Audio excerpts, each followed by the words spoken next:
Now, from WYDC TV, this is Big Fox News at 10.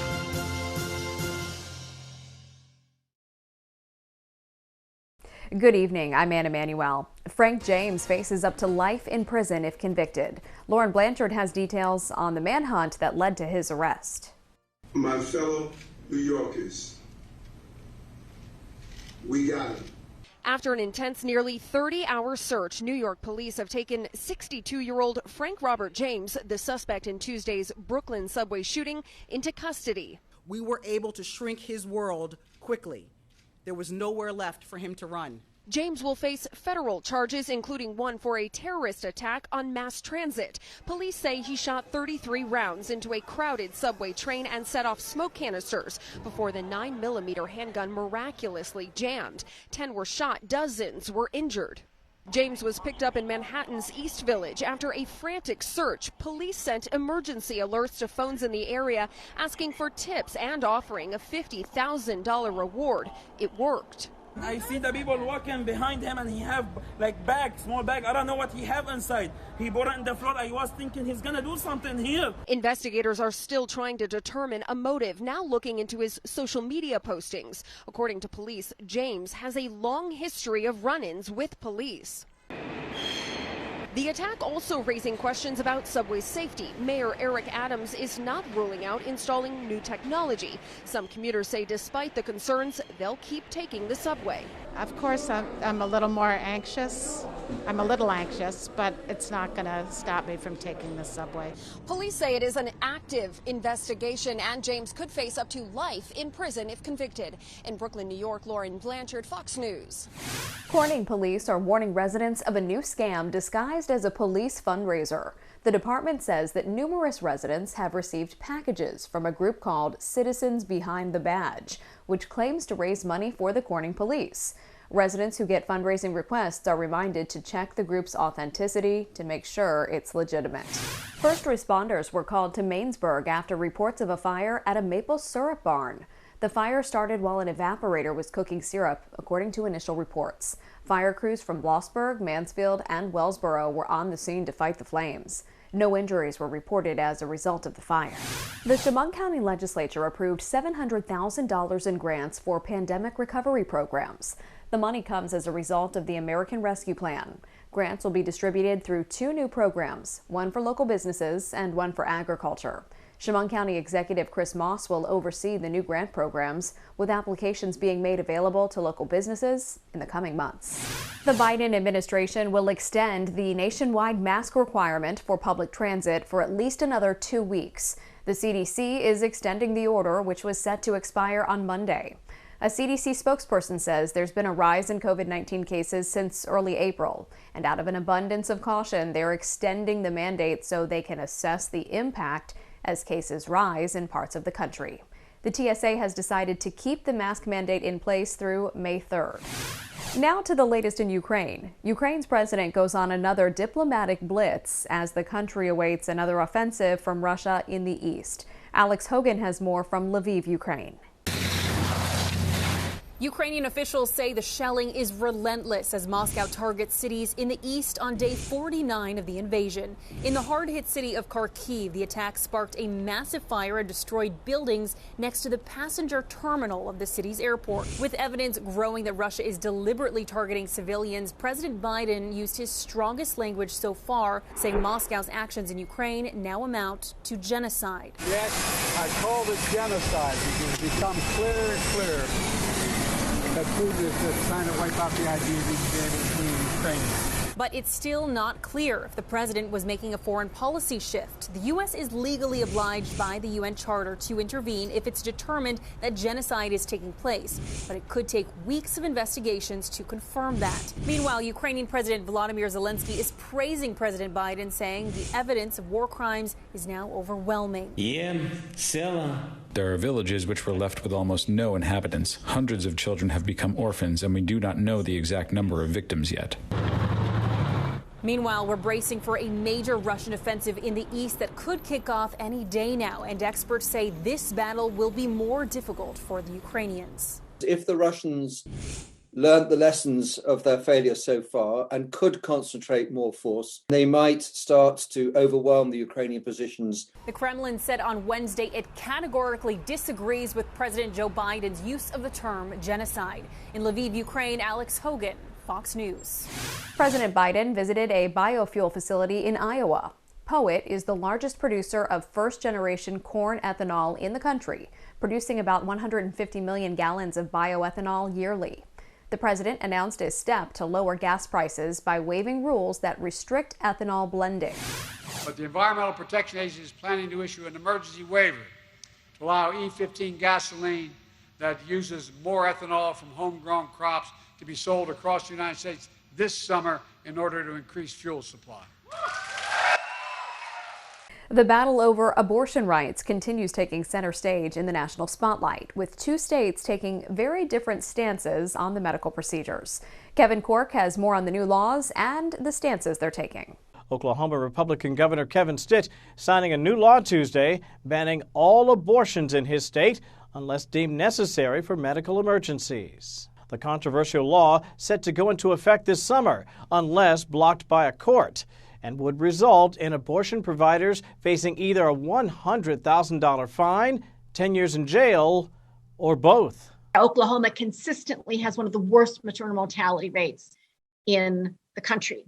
He should be doing everything he can to prevent totally preventable pregnancy-related deaths. Critics say the law poses serious implications for women in neighboring states as well.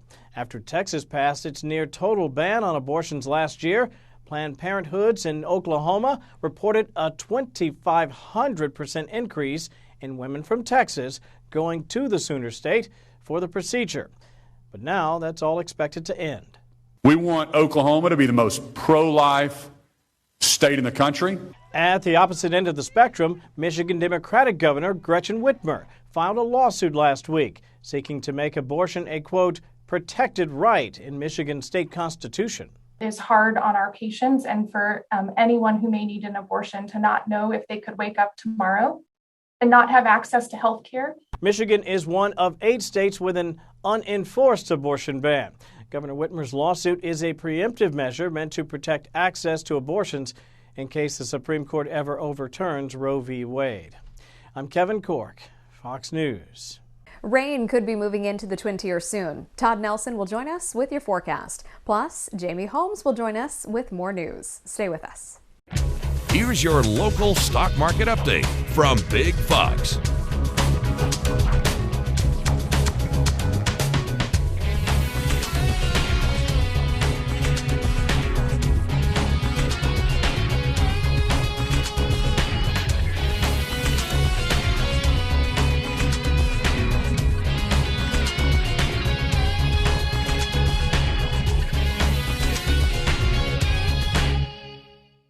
Now, your Twin Tiers forecast from Big Fox. Well, an active weather pattern is greeting us through the Midwest as we saw some isolated showers and thunderstorms rumble on through, as even the Binghamton camera is showing some of those raindrops on the camera lens. Now, we will continue to keep the chance for some of those scattered showers and thunderstorms through the overnight as well within your Thursday forecast, as we are seeing temperatures stay very mild, only looking at lows into the lower 60s, upper 50s. That is significantly warmer than the average for this time of the year. Now, we're in this warm pocket overnight. So what that's going to be able to do is keep those temperatures mild, but quickly build instability as we head into your Thursday forecast, where a cold front is going to arrive and bring another round of some showers and thunderstorms, potentially a few of those becoming strong. And then the weekend outlook is going to bring in cooler temperatures behind that cold front, as we could also talk about isolated rain chances to continue through the holiday. Now, forecast for the most part shows starting tomorrow morning, maybe some pockets of sunshine, which would only create some instability. Now, you'll watch the cold front push in from Pennsylvania and really start to see that there's just some light green there, but you intensify that reflectivity as it exits the Elmira area. So again, leaning towards low severe threat, but still some chances will exist into the early morning through the early afternoon. And then as we head into Friday, sunshine will be around for at least a quiet day before more showers may return this weekend. So when it comes to that isolated severe threat, it is going to be very general. If any rumbles of thunder, the stronger threat for stronger storms will be off to more of the coast towards New York, or even Binghamton is under that general marginal risk as well. So something to note there, that you may hear that rumble of thunder, but our risk does remain low. We're more going to see the initiation of those storms as they start to push out of the area. But as mentioned, that system is still going to bring in some rainfall at times, looking pretty minimal for accumulation. We're looking just about 1/10 of an inch, maybe getting upwards of 1/4 of an inch, but because of the isolated pattern, it is going to stay on the lighter side. So flash flooding, not of a concern, but the heat's going to be building. Average for this time of the year is about 58 degrees. We're looking at the 70s across the board. So if there are some pockets of maybe quiet weather, get out and enjoy it as much as you can, because there might be some stickiness to it before we will drop those temperatures off. As you can see, as the highs reach the 70s, it is going to occur earlier into the day at about 11 o'clock, and then quickly behind that cold front, those temperatures drop off by even 3 o'clock. We're back into the lower 60s, and then we'll see those temperatures overnight be able to fall even into the 40s, which would be more average for this time of the year. So this is looking at what we should be seeing, but going to feel frigid after what was a warmer day across the area. Now, as we step through the weekend forecast, we start off the weekend quiet behind that cold front, sunshine 66 degrees, but we get cooler. We're even looking at highs only at 40s by your Easter holiday. Now, few isolated showers there to watch on Saturday. Nothing looking impressive setting up, but it seems like the cooler pattern as well as some more rain is going to be possible into next work week. Tax filing day is Monday, but two things can make the difference between a speedy return and a delay. Steve Naviello is here to walk us through it. Not only might these delay your return, but they may also even flag you for an audit if not done properly. Take a look at the video we've got for you. I want you to start with the child tax credit. Aside from the regular rules, there is one key piece. Remember those advance payments you got around the holidays last year? Well, now you have to account for them. So make sure you use something called Schedule 8812 to reconcile how much you got in advance with how much you actually are entitled to. If you're over, you may owe the government money. If you are still entitled to more, you will be refunded the difference. Now, the IRS says, look, we're going to make it easy for you. They should have sent you a letter showing the amount you already received in monthly advance payments. So all you have to do is the math, but make sure you do it correctly. The same thing goes for the recovery rebate credit. You'll remember this came about in tax year 2020 to make up for folks who maybe didn't get all or part of their first or second stimulus check. For 2021, the credit is for those who didn't get all or any part of the third stimulus check to which they were entitled. Again, those checks were an advanced payment of this credit. So if you received one, you must reduce the amount of the credit by the amount of the stimulus check you received, which honestly could very well leave you with a zero credit. Some good news here: if by chance you got overpaid and your third stimulus check was for more than the 2021 recovery rebate credit to which you are entitled, you get to keep the difference. At the end of the day here, what we all want is this to be a smooth, streamlined, and fast process. I know some of you were saying, I'm still waiting on my 2020 tax return to be processed. The IRS says, listen, we think we've solved the staffing problems. Our goal is to process everything within 21 days, but please help us by doing things like filing electronically, setting up direct deposit, and again, making sure that all of those calculations are where they should be. Top tips from the IRS right now on our station website, and when you come see me online, facebook.com/SaveMeSteve. A husband in Wisconsin is celebrating again after losing his wedding ring and getting it back in a special way. Christina Van Zelts has the story. The Esterbrook Dog Park is full of wagging tails and the game of fetch. And Saturday, this Shorewood woman retrieved quite a treat. Then she comes and she drops the ball, and I look down, and there was this silver ring in the wood chips. It wasn't something a dog left behind, which is what Ben Holstein thought would be the case. We've been kind of searching for that ring in his poop for the last several days. It was his wedding ring. All of a sudden I went like this, and I'm like, oh no. After sleuthing through his dog cam and retracing his steps, it was nowhere to be found. What I think happened is their leashes got caught on it, because they get really excited, and it popped off. Luckily, a fellow dog lover, I think people who own dogs have a heart, found the needle in the haystack, so to speak. She found the ring thanks to her ball-chasing pup. Inside were these coordinates, and I thought, oh, this is special. This is somebody's special place on Earth. And she was right. They're the GPS coordinates of the place Holstein and his wife got married in August. Gretchen Fairweather posting the ring on social media. Just a few hours later, disbelief.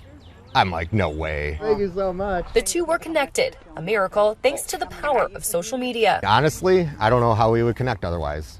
Holstein says his wife is also thrilled that that ring was returned. He says going forward, he's going to fidget with that ring even more to make sure he doesn't lose it again. Reporting in Shorewood, Christina Van Zelst, Fox 6 News. A baby formula shortage has some families turning to milk banks. Heather Sullivan has more. It is very stressful because you are worried about whether or not your child is going to be able to have the proper nutrition. DeSarah Earl says she has had to search high and low for formula for her baby. And a lot of the large retailers, they are out of stock even online.